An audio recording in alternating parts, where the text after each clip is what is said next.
बिस्मिल्लाहिर्रहमानिर्रहीम। अस्सलाम वालेकुम जमात सहम के प्यारे बच्चों, उम्मीद है कि आप सब खैर खैरियत से होंगे।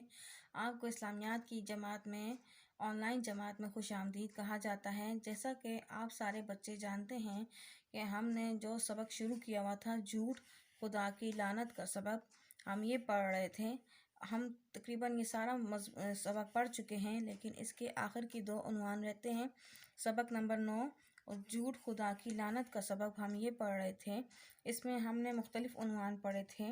माली फ़ायदे के लिए झूठ बोलना, गलती छुपाने के लिए झूठ बोलना, तकल्लुफ़न झूठ बोलना, तफरीहन झूठ बोलना, झूठ सुनना भी गुनाह है, झूठ क्यों बदतरीन गुनाहों में से है। बच्चे, इन सारे उन्वान पर हम पढ़ चुके और बहस कर चुके हैं। और झूठ से कैसे बचा जाए, अपना काम वक्त पर करें, हम ये सारे उन्वान अब तक पढ़ चुके हैं और इसके बारे में वजाहत भी आपको मैंने बता दी है। आइए अब अगला उन्वान पढ़ते हैं, जो कि सफ़ा नंबर 38 और 39 पर है। ठीक है, पहला उन्वान है गलती का इकरार करें। गलती का इकरार करें। आगे पढ़ते हैं।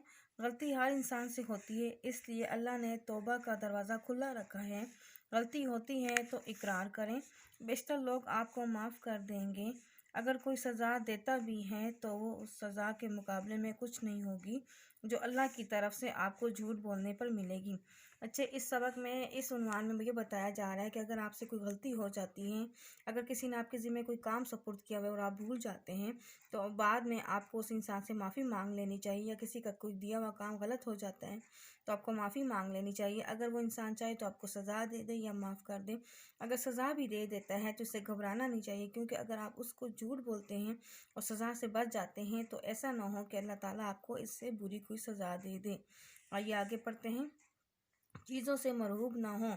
चीज़ों से मरहूब ना हो मतलब किसी की चीज़ से मुतासिर नहीं होना चाहिए, ख़ुद को एहसास कमतरी का शिकार नहीं करना चाहिए।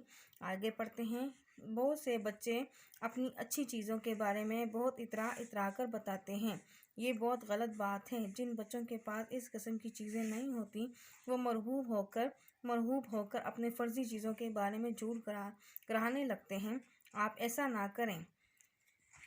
आगे देखें अगले सफ़े पर। अगर आपके पास एक मामूली सा खिलौना है और आपके दोस्त के पास 10 बढ़िया खिलौने हैं, तो इसमें शर्मिंदा होने की कोई बात नहीं। शर्मिंदा होने की बात उस वक्त होगी जब आप अपने फ़र्ज़ी खिलौनों के बारे में झूठ बोलेंगे।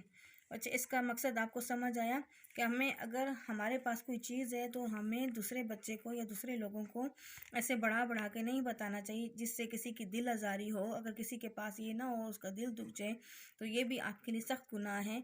और या फिर हमें ऐसा नहीं करना चाहिए कि अगर हमारे पास कोई चीज़ नहीं है और हम सबको झूठ बोलते हैं और बाद में जब वो बात सबके सामने ओपन हो जाती है या मालूम हो जाती है, तो इससे फिर क्या होता है, सिवाय शर्मिंदगी के और कुछ नहीं होता। अगला टॉपिक देखें, अगला उन्वान देखें। गैर मस्त का बातें आगे ना बढ़ाएं।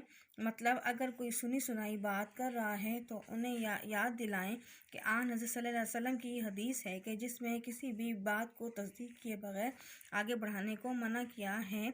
आप खुद भी इस असूल पर अमल करें और दूसरों को भी तरगीब दें। बहैसियत मुसलमान आपका फ़र्ज़ है कि न सिर्फ खुद झूठ से बचें बल्कि दूसरों को भी इससे बचाने की कोशिश करें।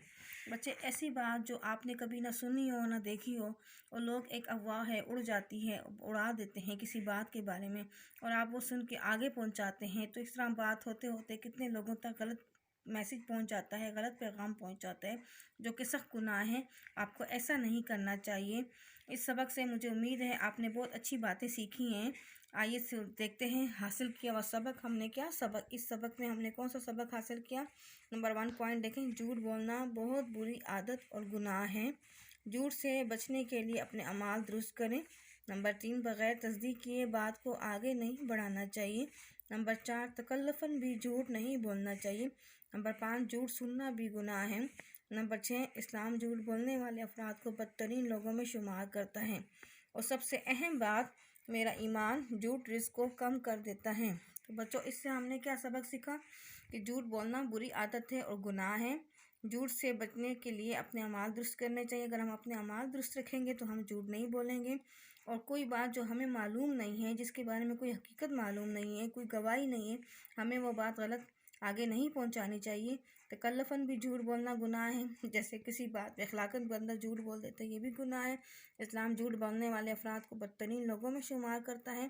ایسا نہیں کہ اللہ اپنے بندوں سے نفرت کرتا ہے، لیکن اللہ تعالیٰ جو نفرت کرتا ہے وہ صرف جھوٹ بولنے سے، کیونکہ جھوٹ بولنے سے معاشرے میں بے شمار برائیاں پیدا ہو جاتی ہیں، اور جھوٹ بولنے سے ہی رزق کم ہوتا ہے۔ تو بچوں، آپ نے اس سبق سے بہت اچھا سبق حاصل کیا ہوگا۔ مجھے امید ہے کہ آپ کو بہت اچھے سے سمجھ آئی ہوگی۔ اگلی جماعت کے لیے اجازت چاہتے ہیں۔ گھروں میں رہیے، اپنا خیال رکھیے۔ اللہ حافظ۔